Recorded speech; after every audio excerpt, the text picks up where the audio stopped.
How did the use of an herbicide during war lead to the most damaging health effects, such as birth defects, cancer, and so much more for millions of Americans and even more Vietnamese people? Well, I'm not Gabby V, and today we're exploring the horror of Agent Orange and the rainbow chemicals of death. I'm going to give historical context as well as a look at the science behind how Agent Orange and others worked. I know we have covered a ton of chemicals used during World War I, and we haven't even touched on World War II yet. But we have a ton of time, so we'll circle back, okay? YouTube is here for a while, I'm assuming, and if it's not, we'll go somewhere else. We got this. So, interestingly enough, as I mentioned briefly in the beginning, Agent Orange was only one of the rainbow herbicides, which were basically heavy-duty chemicals that the US used in Vietnam. Most people are unaware that in addition to Agent Orange, there were Agents Green, Purple, Pink, White, and Blue. And each of these chemicals were nicknamed after the rainbow because they got named after the color bands around the barrels in which they were shipped. They had these giant, shipping barrels, and then they'd have a little colored band around the middle or something. And then they'd know what color chemical they were, But the chemicals themselves, these were, they weren't the colors that we listed. That would be, it would be pretty. It would be, but a little bit impractical. So out of all of the rainbow herbicides, Agent Orange is the most famous and the most used, with Agent White being the second most widely used. So each rainbow herbicide, they had different compositions, and almost all of them were used for jungle defoliation. However, Agent Blue was actually used for crop destruction. So not only were we going hardcore against, deforestation, but also we killed a few of their crops, or more than a few. I don't know how much. It was probably not ideal. And I'm not a historian. So those of you listening, is that a war crime to destroy the food of your enemies? Before we get into all of that and exactly how terrible these herbicides were, we need to discuss the operation that led to all of this in the first place. Operation Ranch Hand. So the first spray test for Operation Ranch Hand, which was originally named Operation Hades, which, I think I like Hades better than Ranch Hand, but Ranch Hand kind of fits what they actually did more. I don't know. Anyway, but the first spray test occurred on August 10th, 1961.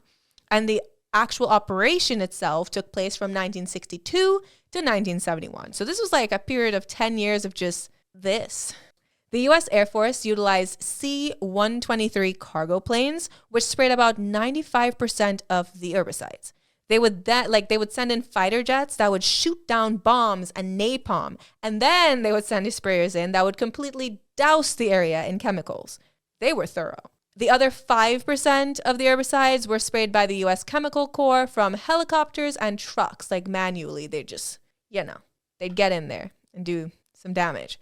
So this mass usage of herbicides was to mainly clear the dense forests of Vietnam that provided cover to the North Vietnamese and Viet Cong troops. Roads, rivers, canals, farmland, they were all sprayed with these herbicides, leading to the destruction of much more than just forest cover, as you would imagine, because I'm sure they weren't okay, if we go 5 feet that way, we'll hit someone's orchard. I'm sure they were not that cautious. So food sources and water sources were also affected, which led to even civilians being impacted. There was actually a joke between military personnel at that time that was, only you can prevent a forest, because of how effective these herbicides were. I don't know if you guys get that reference. Remember the bear that would be only you can prevent forest fires? So at least someone found humor in this situation. Anyway, the American troops at the time were told that the chemicals that they were handling were safe. Of course, they were told that.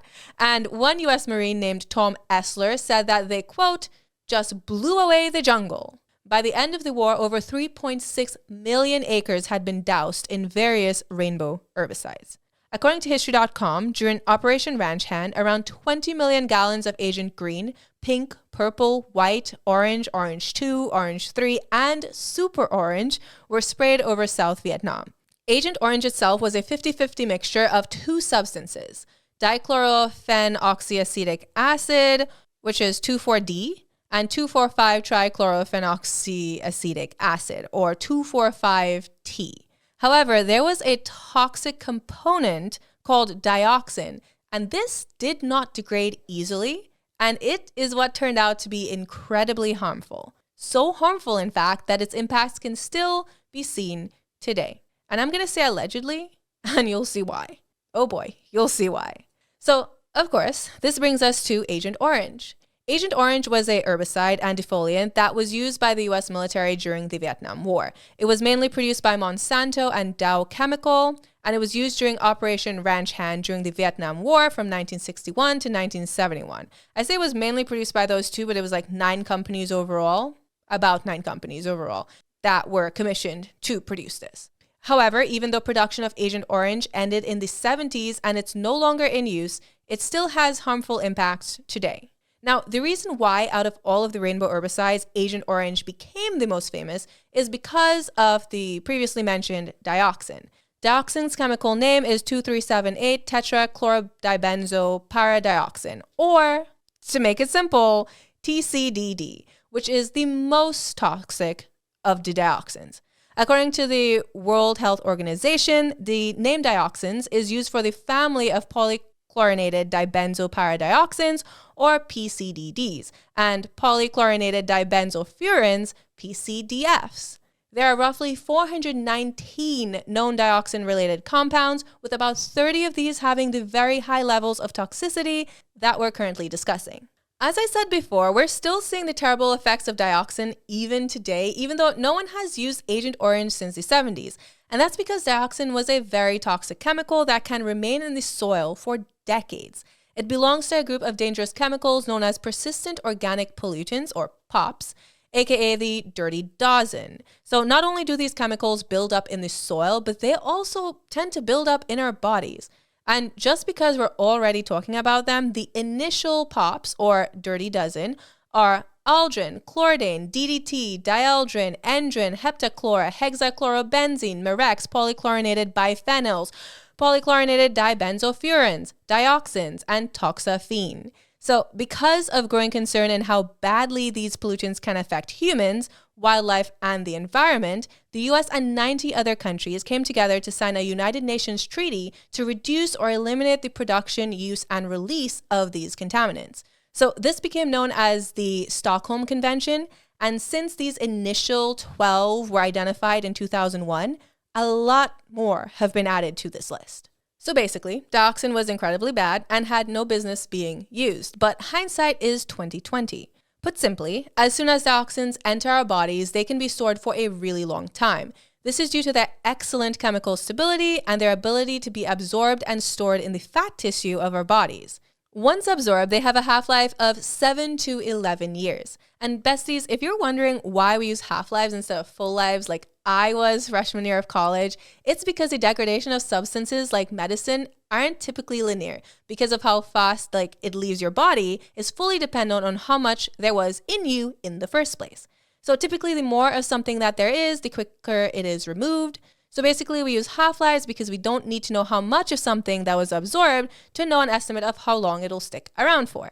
I hope that made some sense because it took me a little bit to wrap my head around it. I don't know if you can tell, but sometimes I am not that bright. In the environment, the half-life of dioxin depends on soil type and how deeply into the soil it got. So the sun can break down dioxin, which means that on surfaces such as leaves and soil, it will last 1 to 3 years in ideal conditions. However, dioxin that has penetrated deep into the soil can have a half-life of more than 100 years. The thing about dioxins, though, is that once it gets into the food chain, it just gets worse and worse the higher up the food chain an organism is. Basically, the higher up you are, the higher the dioxins you consume are. According to the World Health Organization, in humans, short-term exposure to high levels of dioxin can lead to skin lesions and altered liver function. Long-term exposure can lead to impairment of the immune system, impairment of the developing nervous system, impairment of the endocrine system, and impairment of reproductive function. So basically, it is bad for you in all capacities. So due to dioxin, Agent Orange was found to cause cancer, birth defects, rashes, and severe psychological and neurological problems. And this is in addition to the significant environmental damage that was done to Vietnam itself. Children born to Vietnamese people and even American veterans were also significantly affected. See, while dioxins can lead to the horrible health problems in people who are exposed, it can also lead to horrible birth defects in the children of people who were exposed. According to ProPublica.org, which, guys, if you want to read that article, email me for the link. The birth defects that the children of some of the veterans got were so bad that one man said that if he had known what was going to have happened, he never would have had children. And then trying to get the government to address what happened was also a really huge fight. But anyway, according to ProPublica.org, children born to veterans exposed to Agent Orange were 33% more likely to be born with a birth defect in one study.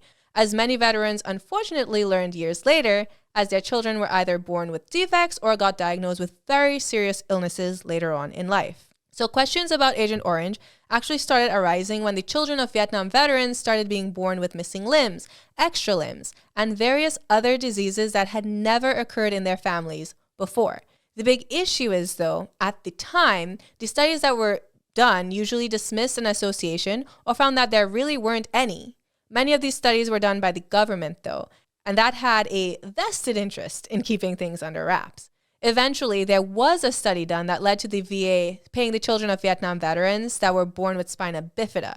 But there are other ailments that affect these children as well, such as heart deformities, dysfunctional or missing organs, and countless more issues that are just not addressed. In addition, there are those who argue that back in the 70s, DDT and other herbicides were also used, pretty widespread. We all learned about DDT in school. So there's not a surefire way to tell whether the ailments affecting the children of veterans are from specifically exposure to Agent Orange in Vietnam, or if there was another family member who was exposed to dioxin in another capacity. As you can imagine, that argument is very distressing to veterans and their affected family members, though. So in 1979, a class action lawsuit was filed by veterans who were exposed to Agent Orange during their service. And this was settled out of court 5 years later with $180 million in compensation to the veterans and their next of kin. Then in 1991, President H.W. Bush signed into law the Agent Orange Act, which made it so that some of the diseases associated with Agent Orange can be treated as a result of wartime service so that the men can get the help that they need, like the veterans. And those are just the veterans that were handling the chemicals. There are millions of people in Vietnam that had to live with the contaminated soil and food. In Vietnam, the people have had to deal with the effects of dioxin for essentially generations, with Vietnam reporting that 400,000 people were killed or injured as a result of exposure to Agent Orange and other chemicals. And guys, that's not even looking at the long-term effects that they claim seem to continue to this day. So this is where things get a little bit murky and perhaps political. The country of Vietnam insists that children are still affected today from the lingering effects of Agent Orange. However, scientists are undecided. The government of Vietnam is adamant that hundreds of thousands of Vietnamese people are still affected by health effects caused by dioxin generations after the use of Agent Orange.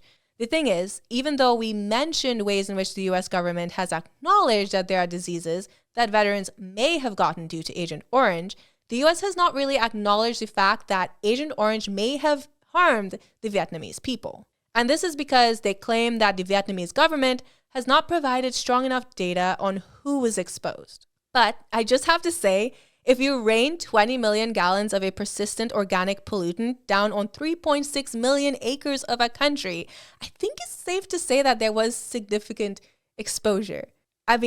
We can't exactly quantify it, but let's be so for real right now. Anyway, in addition, according to Scientific American, Vietnam wasn't able to provide the strong data because medical records in Vietnam were spotty, and after the war, the population moved around a lot, which made it a lot harder to track the exposure, which makes sense because they destroyed a lot of it. So there have been studies on animals that show that genetic damage from dioxin can be passed down, but no studies have been done on humans, and the results vary widely based on species. So scientists studying rodents have seen suggestions that dioxin can alter the epigenome, which is the system that controls which genes in a cell are turned on or off. So due to things like this, it shows that while offspring may have inherited genes from their parents, they may go on to form different tissues, leading to genetic differences or abnormalities. A biologist named Michael Skinner at Washington State University saw that when pregnant rats were exposed to high doses of dioxin, the second and third generation of offspring had elevated rates of ovarian and kidney disease, and the fourth generation had low sperm count. And while he did subject the rats to much higher concentrations than humans would have been subjected to, we have to remember, like earlier, where I mentioned that these chemicals get into the soil and then they move up the food chain. And the higher up they go, the greater the concentration.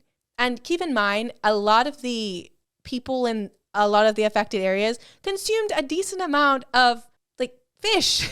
And it was in the water. So just something to think about. Also, the chemicals stick around for decades. There are studies from 2015 that show that fish collected from hotspots still contained unsafe levels of dioxin. However, there's also the fact that we do have to consider that Vietnam does use a lot of agricultural pesticides, which have been shown to cause birth defects in animals. In addition, they have a deficiency of folic acid, and this is known to protect against nervous system defects during pregnancy. Basically, if we want to know a definitive amount of damage that Agent Orange did to the Vietnamese people, it would be impossible at this point to tell. But we also have to acknowledge that there was, in fact, damage done. So in December of 2014, Congress did pass a 5-year, $21 million aid package to assist disabled people living in areas that were sprayed. However, even then, this package does not state Agent Orange as the cause of these disabilities. Like, we haven't admitted cause. But there has been over $121 million in assistance that has been provided to people with disabilities in Vietnam. The only thing is, again, it is not an admission of guilt. It's more so a humanitarian band-aid. The U.S. says that the assistance provided is done regardless of cause.